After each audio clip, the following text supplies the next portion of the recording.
What is good, Spuds? This is your man, your boy, your fellow human, Jesse Whitedeer, back again for another episode of the Needless Potatoes podcast. Thanks again for joining me on this beautiful Friday here in Ada, Oklahoma, or wherever you're getting your podcast at, wherever you're getting it from. Shout out to you for staying and listening. Thank you for allowing us in your life once again. Apologies about not dropping an episode last week. Had some difficulties on my end, but got it cleared up. No worries. So we move forward. Anyways, we got a very special guest on today's episode. Back again for another episode. We have the powerful Sam Valliere. And we catch up with Sam and what he's been doing since he's left Oklahoma, since we talked to him on the last podcast. He's since moved to Rhode Island. We catch up with him. We kind of get the news on some of the art scene around there. And we just kind of talk a little bit about movies, about life, inspirations, all the good stuff, all the stuff you come to love from Sam and from the Needless Potatoes podcast. But that's about it for me, everybody. We'll be back again next week with another episode. Until then, you guys have a good one. We'll see you next time and the time after that. Bye-bye. Welcome, everybody, to another episode of the Needless Potatoes podcast with me, Jesse Whitedeer, your host of the Needless Potatoes podcast. My guest tonight is the powerful Sam Valliere, French for Valliere. Is that correct? Yes. Okay. How do you actually? So how do the French say your last name? That's a good question. I don't know. It's. I think it's named for a region in France, but I don't know how to do it. But there's probably a lot of people that live in the area that do. Okay. Kind of like Payne County with the last name of Payne. Okay. Well, all right. What about Major Payne? Were you a fan of that movie? With Damon Wayans? Yes, sir. Yes, sir. The answer to that is yes, sir. That was a good movie. All right. That was a good movie. Good Burger? What's your thoughts on Good Burger? I don't think I ever saw it. I was having coffee with a friend the other day, and I brought up Good Burger, and not a fan. He was aggressive towards it. It was weird. Was he, though? Well, he was like, in not so many words, he just said, "Man, I've never seen that movie. Please don't bring that movie up to me again." And I was like, "Oh, okay. I'm sorry." Those were his words. Well, that was, I'm paraphrasing, but yeah, he was like, I want to know his exact words now because I feel like you're misrepresenting the story. I think we were talking about, because he's another 30-something-year-old man who's not single like I am. So we just like end up hanging out together because, why wouldn't you? And so then he was like, "Hey, man, do you want to come over afterwards?" I was like, "Yeah, that sounds good." And I was like, "Hey, we can watch Good Burger." And he was like, "Man, I've never seen that movie." He's like, "Everyone always tells me to watch that movie." He's like, "I'm just not going to watch it." He's like, "So, yeah, we're not watching Good Burger. And please don't, bring it up to me." I was like, "Okay, I guess we're not watching Good Burger, then, huh?" It took a lot of courage to bring it up again. I know. Like I want to know what happened in his life to land him to that moment. Yeah. Anyways, but yeah. So the last time that we talked actually was very early in this podcast history. And at that time you were living in Ada, Oklahoma, beautiful Ada, Oklahoma. Since then you have moved. You went to California. Now you're in Rhode Island. Mm-hmm. Rhode Island is actually where you're from, correct? Yeah. Well, yeah. I was raised here before I moved to Oklahoma when I was young. And if listeners listen to the last podcast, they would note that you went from Rhode Island, Oklahoma. You did New Hampshire for a little bit. I guess at one point Oregon. You were in the Marines. No Oregon. No Oregon. No Oregon. Okay. Let me go ahead and dock that from the notes. And then you were in the Marines, and you did some stuff overseas, or you did a tour, I guess I should say, overseas. And then now you're back in Rhode Island. Uh, what would you? It is kind of in maybe not so many words. Can you kind of describe the kind of art scene, how it differs from Oklahoma to Rhode Island? Yes, a little bit. Um, there just seems to be a lot more artists out here. I'm going to try to do this without talking shit on Oklahoma. You can say whatever you want. And I'm not talking shit on Oklahoma, so I'm not going to do this in a comparative way. But I will talk about Providence's art scene a little bit from what I've been able to tell. Okay. But there are a lot of artists here. There are a few schools that focus on art and design, and they turn out a lot of people who stay in the area, it seems. And then there are some really great art nonprofits also, like AS220, and there's one called Public in Olneyville that's great. And they're really like, there's a lot of initiatives to bring art into people's lives, and it's really cool. Like, it's really fun to be around. Even with COVID going on, you still see the remnants of it. There's like a lot of public art and stuff like that's just kind of there, you know. Okay, so meaning like a visual artist, like painting, drawing, that sort of thing. Yes. Sorry. No, you're fine. Something. That's okay. Well, not just visual artists either. I mean, there's a lot of musicians. There's a lot of DJs. There's a lot of, and granted, that stuff isn't as easy to share during COVID, but there are a lot of them, and they, you know, like, I keep hearing about just the, like, everything that used to be going on around here, and it sounds really enticing. It's really nice. Very cool. So, what are some of the more prominent local artists that we should be looking out for? There's this really great photographer named Corel Miles. She does some amazing conceptual portraiture and dives into surrealism in a really cool way. She's the only one that I know. Okay, that's all right. Yeah, definitely. I think you had sent me a link to some of her stuff, correct? Yeah, I did. Well, Yeah. very cool stuff. Yeah, extremely talented. Yeah, there is. It's very interesting photography, and I mean, I don't say this to kind of throw shade at photography, but there's a lot of people who say they do photography, but they just take pictures. You dig what I'm saying? So it's like, and she definitely falls in that category. Just kidding. Wow. Okay. Hey, you said it. I didn't. I joke. I kid. But yeah, you're right. There are a lot of amateur photographers out there, and it's a great hobby to have, and it's a really fun thing to pursue, and it takes a while to develop your eye sometimes. And respecting the process of developing your talent is an important part of being a hobbyist, I think. AKA, stop saying you're a pro. Know how to fucking do it. But I'm just saying.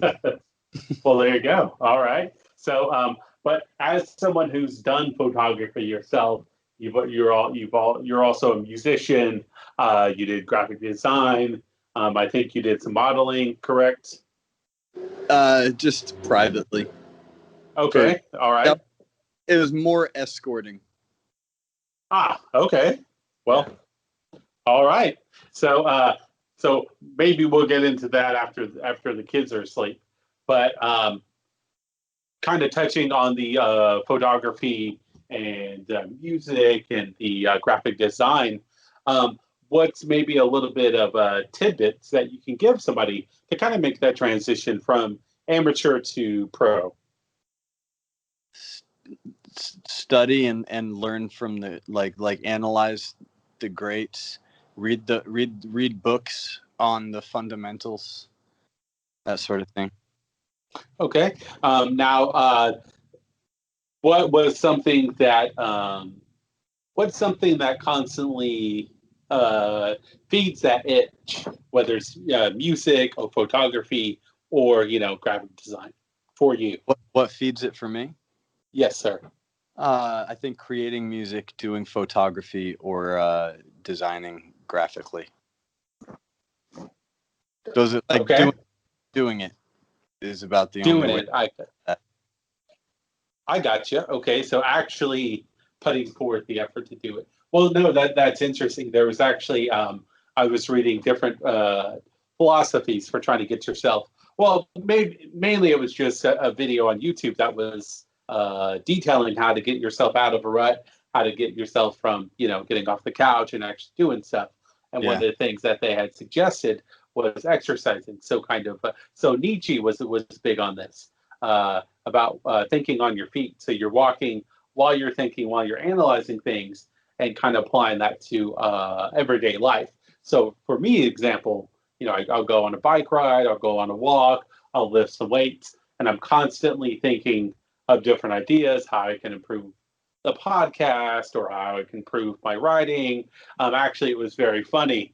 I recently started taking up writing again since I've been working out and doing cardio and all that stuff. So very interesting. Very cool. What kind of stuff? So, well, I think for me, the I don't know. Like I'll tell you that like I'm not big into writing like fantasy. I'm just not a big fantasy person. I do like writing horror. I do like writing a lot. I'm a big fan of like detective noir. But I don't know if like Cormac McCarthy is a guy that comes to mind. Okay. I'll have to look. So but definitely, I definitely suggest No Country for Old Men, which the film is superior to the book, but I still recommend the book, and I also recommend The Road, which I'm reading right now. But I recommend both of those books. We were talking about those the other day. The Road, I saw the movie. I never read the book, but The Road left me fucked up for like a week. Still fucked up headspace after that, but I really liked it, and I want to watch it again just to kind of see. But No Country for Old Men has definitely been coming up quite a bit lately, and I think now I have to watch it or read it. Have you not seen the movie? No. Is this going to be like a Good Burger situation where you get angry at the idea that someone brought it up? No, I was just saying I think I need to watch it. No, that was a joke. But I get joke. Anyways, yeah, man, I think it's definitely the Coen brothers directed that, and I think it's one of those movies that definitely they took the source material and the liberties that they took with the source material definitely enhanced the experience. At least for me, I think that that's a very it's a very bleak movie, but I think it's very raw in that in its presentation and in its storytelling. There's no score. There's like an opening monologue from Tommy Lee Jones's character, Ed Tom Bell. Huh? Wait, is Clint Eastwood in it? He is not. Oh. What other old man is in it? Well, Tommy Lee Jones is in it. Yeah. Javier Bardem is in it. Woody Harrelson's in it. Yeah. Josh Brolin's in it. And then there's I forget the other actors, the kind of bit part actors. But it's a fantastic movie. I highly recommend it to anyone. It's very interesting because that movie, me and my dad had watched it when it first came on DVD. The next day, my dad and his friend watched it, And for anyone that watches it, you'll get this. You'll get this. Is after the movie, my dad's friend turns to him and says, "Huh, I wonder if they're going to make a second one." So it's kind of one of those things. Like it's Oh, it's a cliffhanger. Kind of leaves you wondering. no, I mean it ends definitively, but the overall message is that there's escalating violence in the world, like it's an ever-changing world, and there's violence for the sake of violence. The violence is escalating, and there's no rhyme or reason for it. It's just violence for the sake of violence. So the idea is that it's always continuing. That it's not really contained by just a 90-minute film. You know what I mean? I see. Yeah, very interesting. Anyways, back to you though. What's some of the things that maybe you can educate me a little bit, drop some knowledge, if you will, to kind of go 90s on everybody. Um, what's some things that I don't want to say I'm trying to think the appropriate term. Maybe like a very crass answer would be what's things that what's your subject matter as far as photography? What's some things that you like to take pictures of and you like to capture? You know what? Like, I don't really have anything like that. I haven't been inspired in a while, photography wise, and I've kind of treated it as a tool for marketing and stuff like that. And so I haven't. I guess a while back I had some of I had my gear, and it over the years just kind of deteriorated, and I never replaced it. I was kind of doing other things anyway, and so I spent years without it, and then without a camera, and then I only and anytime I was shooting, it was usually for like, if when I was working for the magazines in Stillwater and stuff like that, I was using their gear, or when I was doing, shooting for Jefferson, I was using his gear. So I was always just using other people's gear, and or whoever I was working for. And so I just recently started kind of building up, my stuff again, and so I'm kind of rediscovering photography, and right now I'm just trying to, I don't know, figuring it out again, I guess. I gotcha. You're trying to reignite that fire. You're trying to find the love for it again, maybe. Yeah. I mean, I love it. There's so many things that I like about it. I like looking at photos still. I still like and appreciate it, and the technicality that goes into it, and I also love just how simplistic it is, that there's only a handful of variables, but you know a world of changes and a world of opportunities to like make the photo how you want to make it and stuff like that. At least like outside of Photoshop and that sort of thing. Like you've got I mean, it's such a simple machine, but it's really cool. And so I really, there's a lot I love about photography in general. I just don't have like a muse, I guess, right now, or anything that really is I want to say or anything like that. I gotcha. Well, that's okay too, and I think for me, photography's always been, it's not really an interest for me, so maybe I don't have the eye. It's, there was, I work part time at copy and print at a certain place. I'm not going to say the name because I don't know if they pay for advertisement or not. So, You own the podcast though, right? I own the podcast, but I don't own the company name. So I don't know. Oh yeah, but they don't pay you for advertising, so you know that. They don't. Yeah. So I know that they're not going to pay me, but so I'm not going to say their name. So, yeah, there you go. But so this certain place, I work in the copy and print department, and this guy came in and he was showing me pictures on his iPhone, and he was like, "Hey, can I get these blown up?" So on and so forth. I said, "Sure," and I was giving him the pricing. I was quoting him some stuff, and then he said, "Hey, man," he said, "Yeah," he said, "You really like this this picture. He was like, I was driving in some canyons and I seen this certain canyon, and and it inspired me. And he said, and I had to pull over and take a picture of it.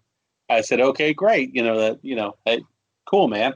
And then he responded, yeah, brother, I got the eye. And I said, okay. And he was like, yeah, I got the eye. He said, the creator, he said, it gives us, he gave me the eye. He blessed me with it. Like all of our indigenous brothers and sisters. And I was like, okay, man. Not Mexican. That's good. Yeah, I guess I don't get that. No, so he proceeded to kind of explain um, his worldview on that, and that's always interesting. It's really weird. I think for me, being native American Indian, however you want to describe it, uh, people always attempt that as an approach, as an icebreaker. Um, that they see me as as my race first, so they want to establish rapport with that initially, and it's something that's very important to me, but it's not my whole identity. You know what I'm saying? Yeah. Is that why you wear a lot of like metal shirts and you wear graphic tees and stuff like that to start conversations aside from that to make something even more obvious, if you will? Uh, yes, that's why I wear my Slayer shirt.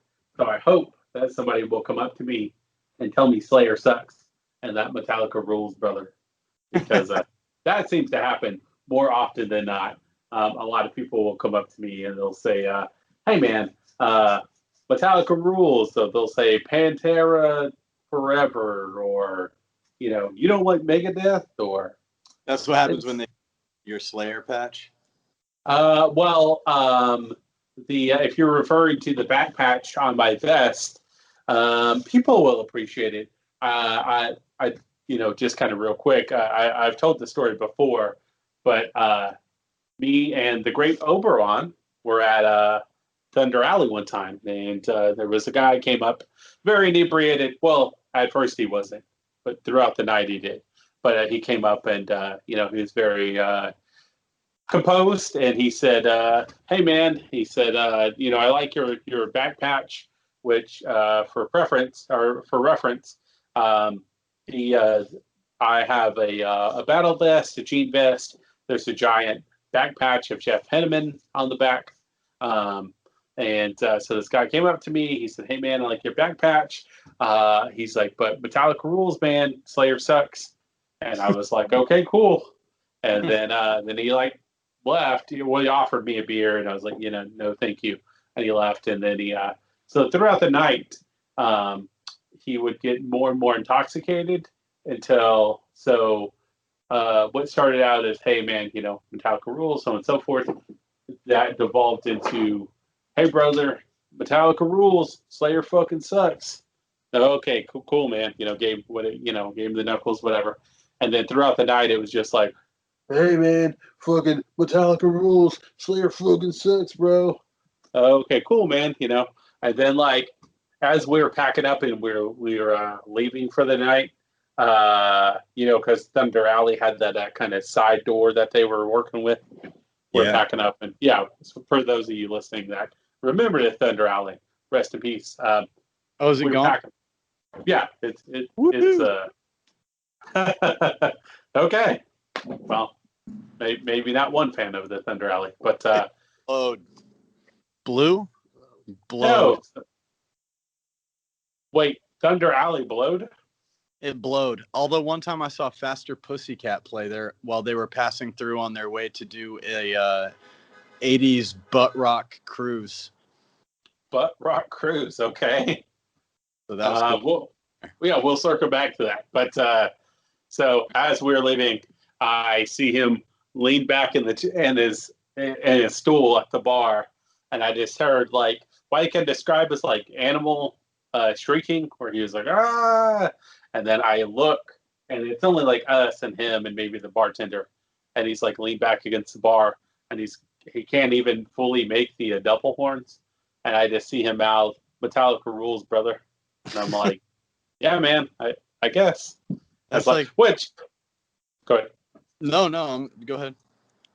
Oh, I was gonna say which I don't dislike Metallica. I think that the first, at least for sure, the first two albums were amazing. Well, I'm not gonna say amazing. They were very good, very well put together. They're very talented musicians. I think that the subgenre of thrash metal owes them some gratitude for essentially establishing the subgenre. However, anything after the first three albums is kind of yeah. But you were saying I didn't mean to interrupt you. I don't remember what I was going to say. I'm sorry. Nah, that's okay. But back to your butt rock story. Faster Pussycat, huh? Yeah, you remember them? Vaguely. I don't remember them, but I remember people talking about them.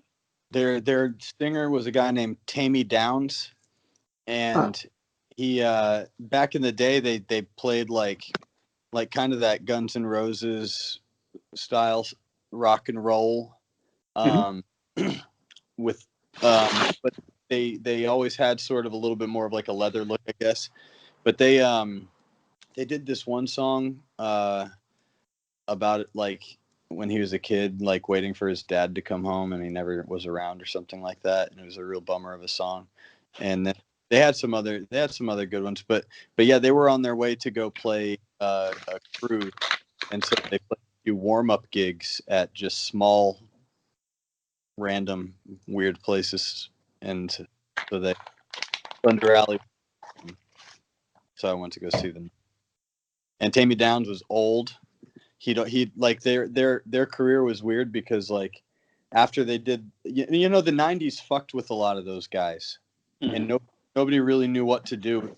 They all tried to be pretty much either grunge or industrial for a little while, and like Motley Crue, they tried to go grunge a little bit, and like but Faster Pussycat, they went like industrial goth and started like trying to be Nine Inch Nails a little bit or something like that.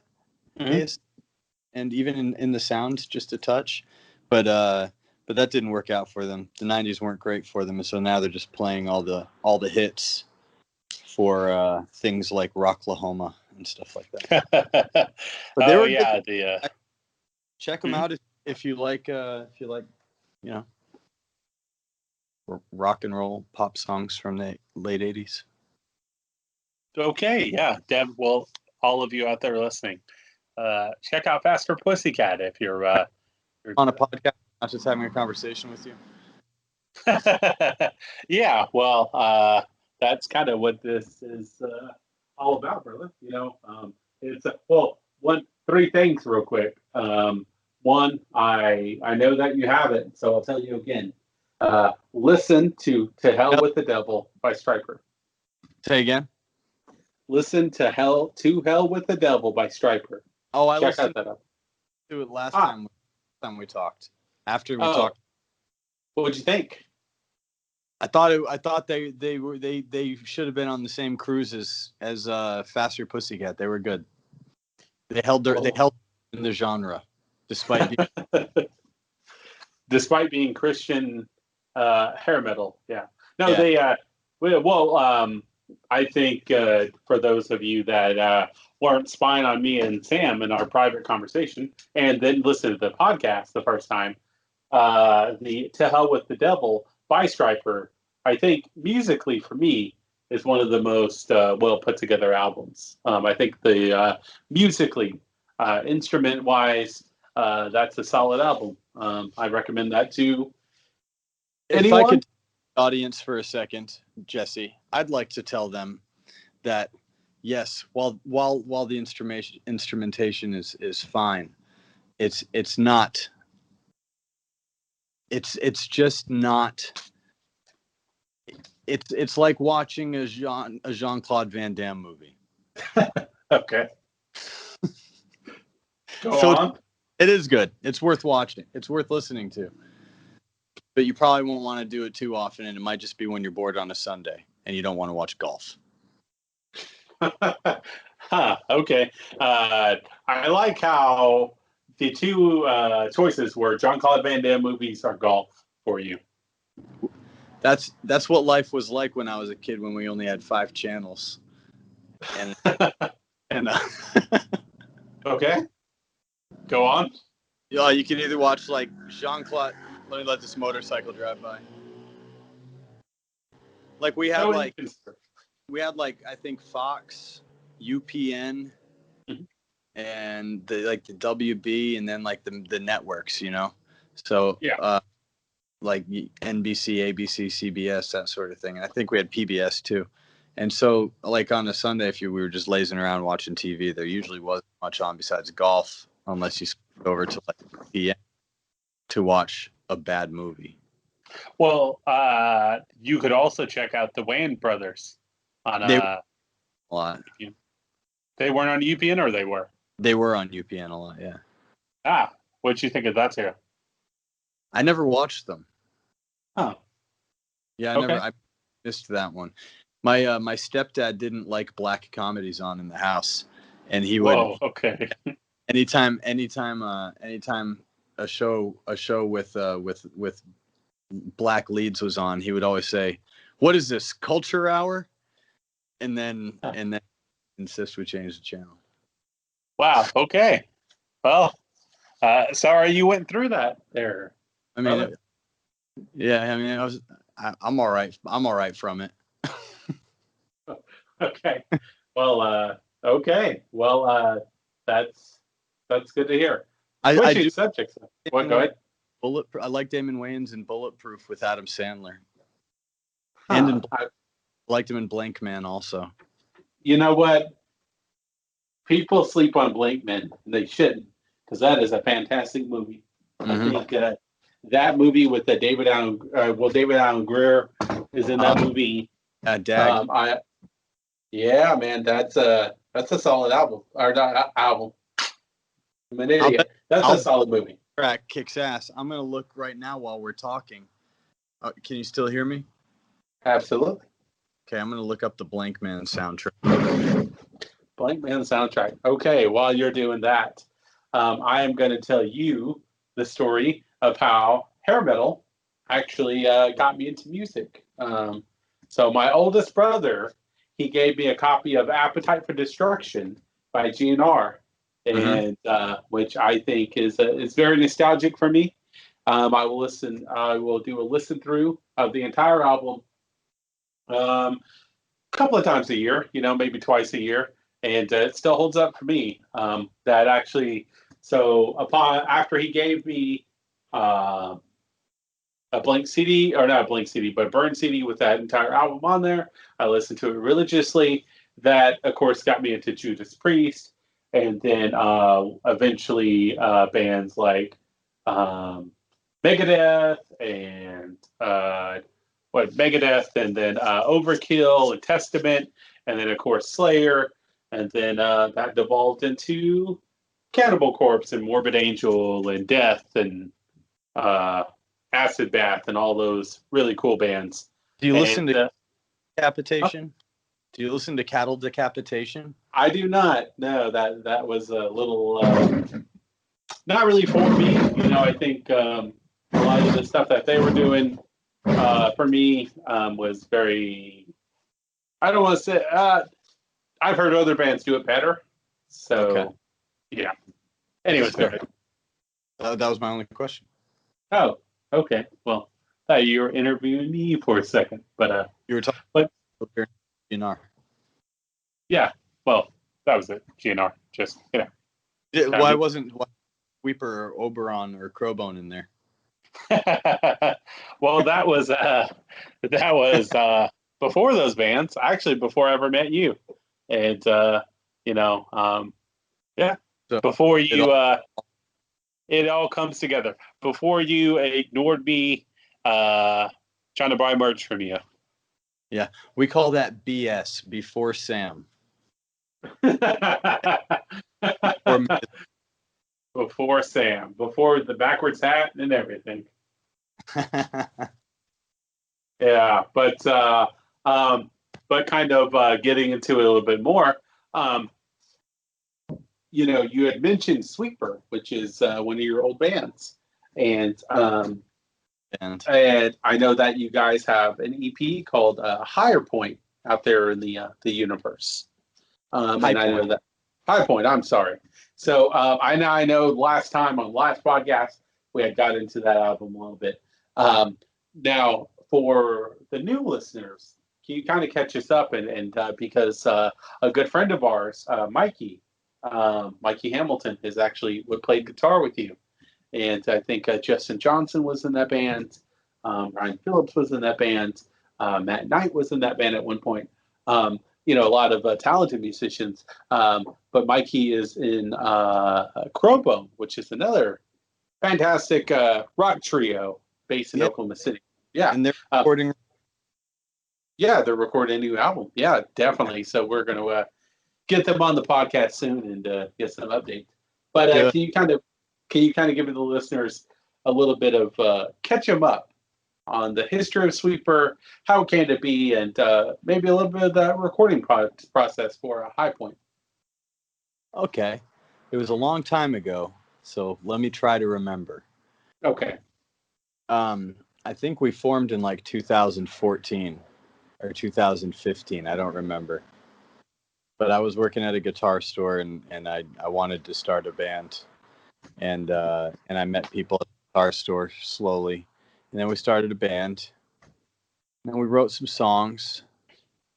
And then we went to a recording studio in Stillwater where we recorded those songs. The first time we had Luke Talon do a song called Restless. And then the rest of the songs we had Andrew Bear do those ones.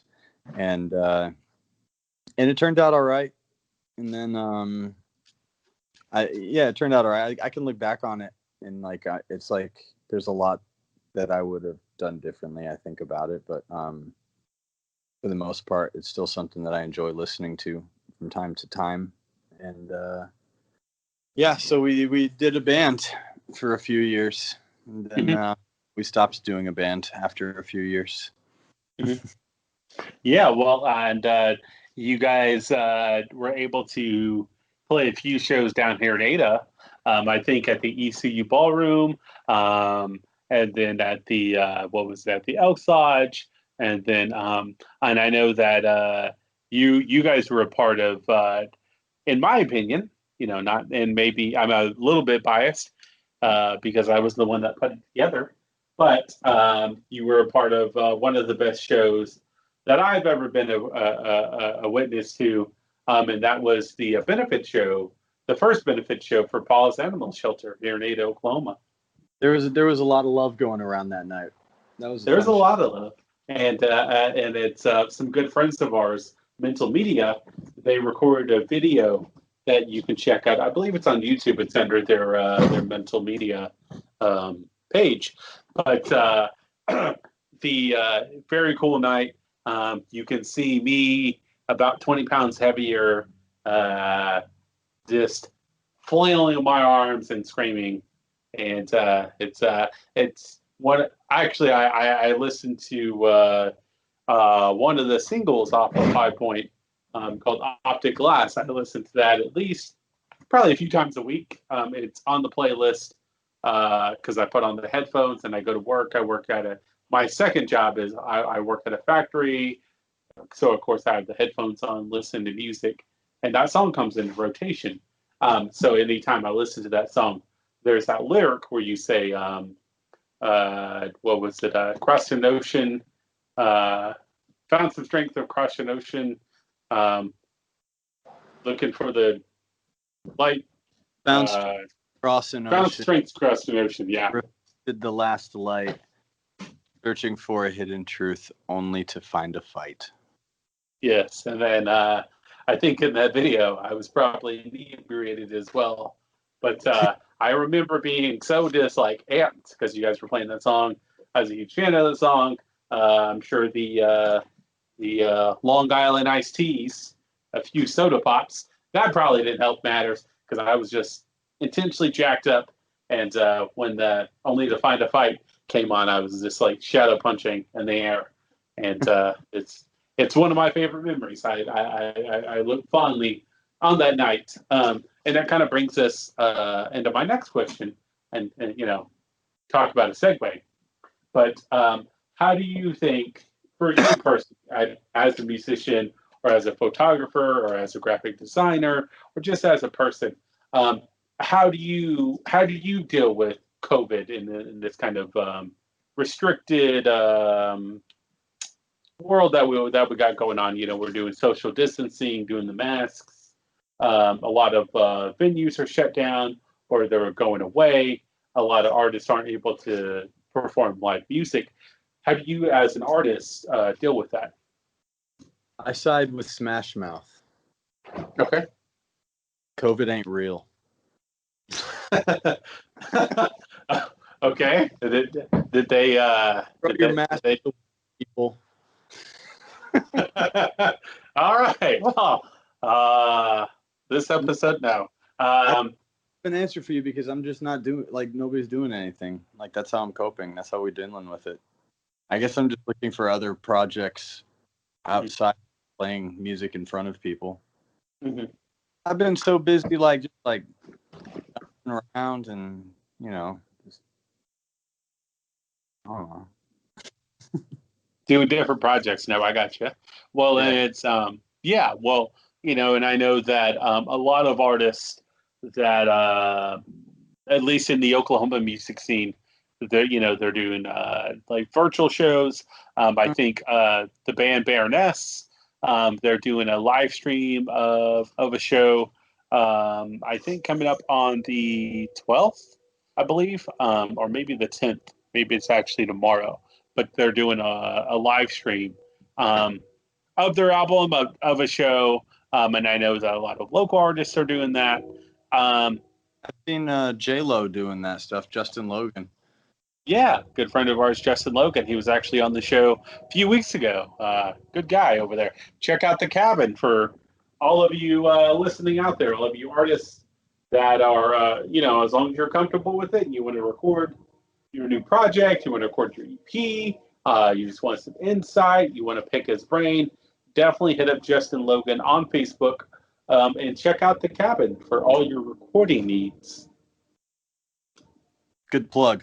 Does he pay for Hey, advertising? he does, actually. So, he's one of many sponsors, the litany of sponsors over here at the Needless Potatoes podcast. So, check out Justin Logan at The Cabin. Justin Logan at The Cabin.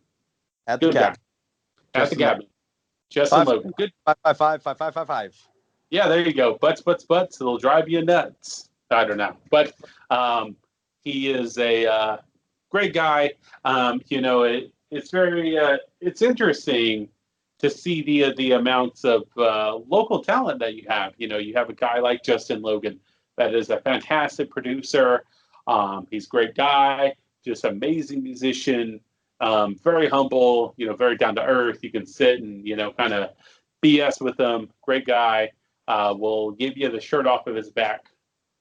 Great dude. Yeah. I agree with all those nice things that you said about him. And I'd like to add also that he's a spineless coward and he knows what he did. Huh, okay. Sammy V throwing fireballs out here. Still just nice things. I was just trying to counter all the nice things a little bit, but no, he's a great. Yeah, he's great. Just a bad joke. Yeah, no, that's okay. That's what we're all about over here. Bad jokes and Justin Logan. No, but okay. So now you had mentioned that you're into kind of other projects. So maybe you're not doing music as much. Do you think that maybe in your humble opinion, I'll pick your brain a little bit in your humble opinion, how do you see the venues and such doing that? Do you think it's more of live streaming shows? I mean, I know that back here in beautiful Oklahoma, I know the Blue Note in Oklahoma City, they're doing some shows. It's very, that they're doing, obviously following a lot of precautions. So they're doing some live music. Here at Ada, the Lot's doing some actually Justin Logan trio every Friday at the lot, and then of course they're doing some dates Saturdays, but for the most part, in a lot of larger cities, they're not doing the live shows. Do you think that for those regions, live streaming shows from an empty venue, is that kind of what we're looking forward to, at least until some of this stuff, gets cleared up, or kind of what's going on, or what? I don't know. I'm not looking forward to it. I don't know. I haven't really spent much time thinking about that, to be honest with you. I've even before COVID, the shows. I mean, I liked going to. I liked that touring and stuff like that, but I don't think it was ever like. I mean, I will come back. I can live without it for a while. And enjoying just like listening to music on Spotify and stuff, and just enjoying albums and that sort of thing. So I'm getting my music fix. Yeah, there's a place here in Rhode Island that's doing some shows also called the Tavern on the Hill. My cousin plays there like every Tuesday, and they don't have a big crowd, but they have a consistent group of people that like to go out there and listen to music and drink some beers and outside in the sun. And I played there once when I first, not long after I got out here, and that was nice to do. I wouldn't mind doing something like that again, outdoor, doing some outdoor stuff. It seems like if I guess to answer, I haven't really thought about it because I don't get too antsy to play all these days, but like I think that's probably what we'll see a lot. I don't know how the winter will fare, but I think we're going to see. I don't know. Maybe after the winter, everybody's going to be ready to. Maybe things will start back up or something. I don't know. Those are good questions, though, for someone who's smarter than. No. You're the smartest guy I know, Sam. That sounded sarcastic, almost dummy. That did not. No, you're a great guy. I appreciate you dearly, and I'm always interested to hear insight from different people, musicians, artists, such as yourself, and I think, for me, I obviously you have to follow the appropriate precautions. You want everyone to be safe. I'm a bit biased in that I'm a huge fan of live music, so I would definitely like to see it open back up. But, of course, I understand that we have to follow the necessary precautions, and at least until we get a better, maybe not handle, but till things clear up and we're able to start doing those things. You had mentioned you're just kind of working on different projects and you're listening to music on the Spotify. What are you listening to these days? I've been learning more about Devin Townsend lately. Yeah, great. Yeah, I knew I'd heard about him for years and never really explored his stuff, but I've been listening to him quite a bit. I went on a road trip over Labor Day weekend, and we listened to a lot of CDs that I've had for a long time. So I'd listen to we'd put in a CD and then listen till it scratched and skipped and then put in another one. So there's a lot of high school favorites in there, like some punk music and stuff like that. And then other than that, just the same old sad, depressing bullshit I always do. Okay. Well, any the Smiths, is that in rotation? No. Ah, okay. Well, all right. I guess it's a great time to announce that segue. I guess it's a great time to announce that fingers crossed, if everything holds together, you and I will be in person at the beginning of October. Are you ready to announce this to your followers? I am. This will actually come out. Yeah, this we're recording on. Oh, go ahead. I'm sorry. I keep interrupting you. It's gonna be like the episode of Full House where they all go to Disney World. Except got this level of promotional opportunity happening. except for instead of Disney World, It will be you and I staring at the big blue bug over there in Providence. Yeah, we're just gonna take we're gonna eat mushrooms, and we're just gonna sit in the middle of the highway on lawn chairs, staring at the big blue bug.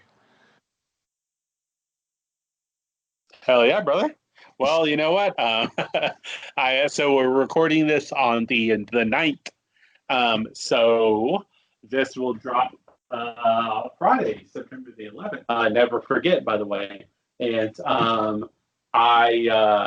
and hopefully at the beginning of October, we will be in person in beautiful Providence, Rhode Island, which is a great time to announce that it's actually my mom's birthday on Saturday. So happy birthday, Mom. Happy birthday, Jesse's mom, Mama White Deer. It's actually a horse, but yeah, Mama Horse. Mama Horse. Yeah, it's actually it comes from hunting horse, which in Kiowa it's a Satoke. So, oh, nice, that's cool. Yeah, fun fact for everybody out there. Hey, no problem. But alrighty, so we're kind of coming up on our allotted time here. I don't want to take up too much of your time. I know you're a very busy man out there listening to punk rock and punk Smash Mouth, I guess. Wait, real quick, did Smash Mouth actually say COVID wasn't real? No, but they had a concert where at a really inappropriate time, I think like 50 cases of COVID, 50 to 100 cases of COVID. That kind of me too. Wow. Well, obviously, because I'm a huge Smash Mouth fan, and I wouldn't have missed it for the world. Well, I mean, who isn't, brother? But yeah, 10 tickets just in case they sold out. I actually got a chance to see Smash Mouth at the World Star Casino about 10 years ago here in Tackerville, Oklahoma. When they did their song, the one that they do, did you know how some people change the lyrics to fit where they are? Did they say, "Hey, now you're a world star"?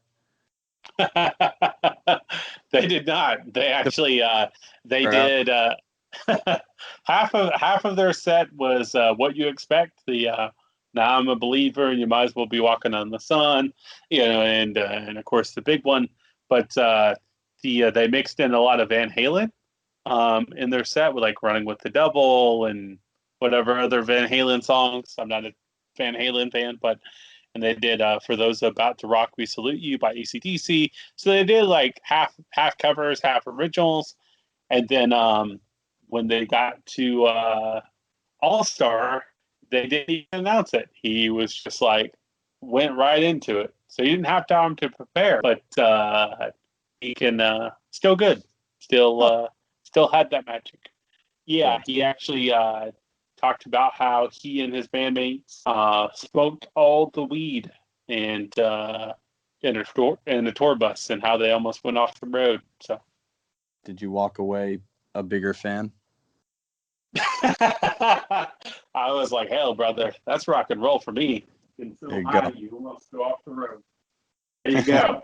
But it's coming up on a lot of time. I have one more question for you, and I'll let you get out of here and let you go. Okay. What is 3 records? You're traveling a desert island with 3 records or 3 books that you would take with you.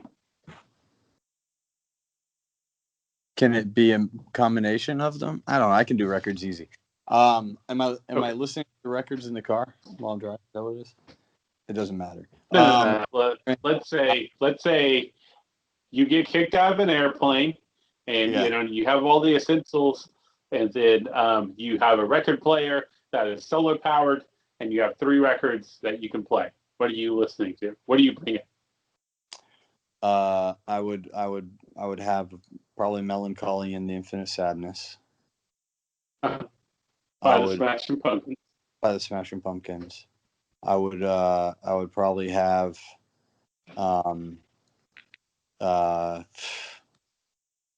that's really all I need. I'll just have that one.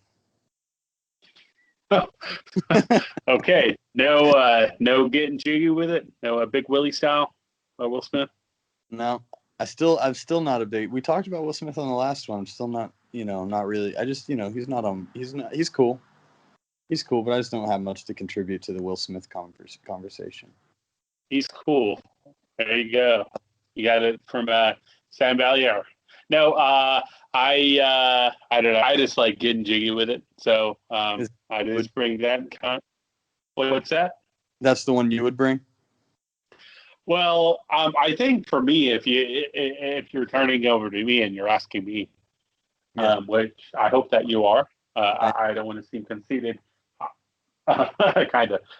I think the Melancholy and the Infant Sadness is a great one. I think that one. I think The Impossible Kid by A$AP Rock, which for those of you who don't know about A$AP Rock, definitely check him out. He is a New York-based rapper, fantastic lyricist, fantastic vocabulary, and just a very introspective dude. But yep, The Impossible Kid by A$AP Rock, Melancholy and the Infant Sadness by Smashing Pumpkins, and I think let's see, probably God Hates Us All by Slayer, or No Cities to Love by Slater-Kinney. Oh, that covers this. Yeah, there you go. Another great album, by the way. But all righty, so that's going to do it for us, everybody. If you'd like, Mr. Sam, you can plug your stuff. I'll plug my stuff, and we'll get out of here. I don't have anything to plug, but I'm really glad that you had me on your podcast, Jesse, and I'm looking forward to seeing you in October. Well, all right, me as well. I say that anyone, if you're interested, you can check out High Point on the interwebs. You can listen to the video that you guys recorded for Optic Glass on YouTube. I believe if you search Optic Glass Sweeper on YouTube, it will come up. I think Sweeper Optic Glass 5 years ago. 5 years ago, and it's them playing in the middle of a roller derby, and it's a great song, by the way. It's really enjoy that song. Very cool video. And I think for me, you can follow us on Instagram at the Needless Potatoes Podcast. You can follow us on Facebook. You can listen to us anywhere that your heart desires, except for Apple Podcasts. They never return my emails, so joke's on them.